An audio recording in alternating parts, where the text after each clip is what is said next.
ರಾಜ್ಯದ ಕಂದಾಯ ಸಚಿವರು ಕೆರೆ ಜಮೀನು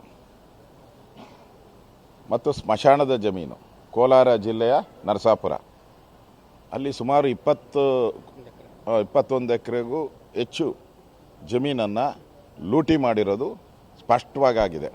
ದಾಖಲೆ ಸಮೇತ ಬಿಡುಗಡೆ ಮಾಡಿದ್ದೀರಿ BJPಯನ್ನು ಕೂಡ. ಇಲ್ಲಿ ಪ್ರಶ್ನೆ ಬರುವಂಥದ್ದು, ನಮ್ಮ ಅವರು ಕೃಷ್ಣ ಬೈರೇಗೌಡ ಹೇಳಿದ್ದಾರೆ ನಮ್ಮ ಪಿತ್ತಾದಿತ ಆಸ್ತಿ. ಯಾವ ಆಸ್ತಿ ಏನಾದ್ರೆ ಈಗ ಯಾರೋ ಕಾರ್ ಕಳ್ತನ ಮಾಡಿದ್ರು ಅಂತ ಇಟ್ಕೊಳ್ಳಪ್ಪ, ಕೇಸ್ ಯಾರಿಗೆ ಬೀಳೋದು? ಕಳ್ತನ ಕಾರ್ ತಗೊಂಡೋನ್ ಕೇಸ್ ಬೀಳೋದು. ನೀವು ನಿಮ್ಮ ಹೆಸರಿಗೆ ಮಾಡ್ಕೊಬೇಕಾದ್ರೆ ದಾಖಲೆ ಚೆಕ್ ಮಾಡಬೇಕಾಯಿತು. ಯಾಕೆ ಚೆಕ್ ಮಾಡಿಲ್ಲ? ನೀವೇ ರೆವಿನ್ಯೂ ಮಿನಿಸ್ಟ್ರು, ನಿಮ್ಮ ಕೈಯಲ್ಲೇ ಎಲ್ಲ ದಾಖಲೆಗಳೆಲ್ಲ ನಿಮ್ಮ ಹತ್ರನೇ ಇದೆ. ಹೆಂಗೆ ಬಂತು ಇದು ನಮ್ಮ ತಾತನಿಗೆ ಅಂತ ನೋಡಬೇಕಾಯ್ತಲ್ಲ. ಬರ್ಸ್ಕೊಳಕ್ಕೆ ಮುಂಚೆ ಬೇಕು ಅಂತ ಗೊತ್ತಿದ್ರೂ ಅಲ್ಲಿ ದಾಖಲೆಗಳು ತಿದ್ದಿದ್ದಾರೆ. ಕೆರೆ ಜಮೀನಿನ ದಾಖಲೆಗಳನ್ನು ಅಳಿಸಾಕಿರೋದು ಸ್ಪಷ್ಟವಾಗಿ ದಾಖಲೆಗಳಲ್ಲಿ ಕಾಣಿಸ್ತಾ ಇದೆ.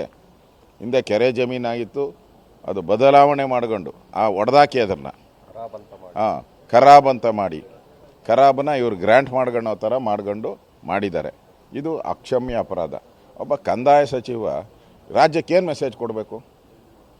ನಾನು ರಕ್ಷಣೆ ಮಾಡ್ತೀನಿ, ಕೆರೆಗಳನ್ನು ರಕ್ಷಣೆ ಮಾಡ್ತೀನಿ ಅಂತ ಹೇಳಬೇಕಾಗಿತ್ತು. ಅದು ಬಿಟ್ಬಿಟ್ಟು ಕೆರೆನೇ ನುಂಗಕ್ಕೆ ಹೊರಟ್ಬಿಟ್ರೆ ಏನಾಯಿತು? ನೆನ್ನೆ ಹೇಳಿದ್ರಲ್ಲ ಪೊಲೀಸರೇ ಕಳ್ಳರಾಗೋದ್ರೆ ಏನು ಮಾಡಬೇಕು? ಆ ಪರಿಸ್ಥಿತಿ ನೆನ್ನೆ ಆಯಿತು. ಇವತ್ತು ರೆವಿನ್ಯೂ ಮಿನಿಸ್ಟ್ರೇ ಕೆರೆಗಳನ್ನ ನುಂಗಕ್ಕೆ ಶುರು ಮಾಡಿಬಿಟ್ರೆ ಇನ್ನೇನಾಗ್ತತೆ? ಈ ಸರ್ಕಾರ ನುಂಗಣ್ಣಗಳ ಸರ್ಕಾರ. ಸಿದ್ದರಾಮಯ್ಯನವರಿಂದ ಹಿಡಿದು ಕೊನೆಯವರೆಗೂ ಈಗ ಆಯ್ತಲ್ಲ, ಎಲ್ಲ ನುಂಗಣ್ಣಗಳ ಸರ್ಕಾರ. ಇದು ಈಗಾಗಲೇ ನಾವು BJP ಇದನ್ನು ಹೋರಾಟವನ್ನು ನಾವು ತೆಗೆದುಕೊಂಡಿದ್ರಿ.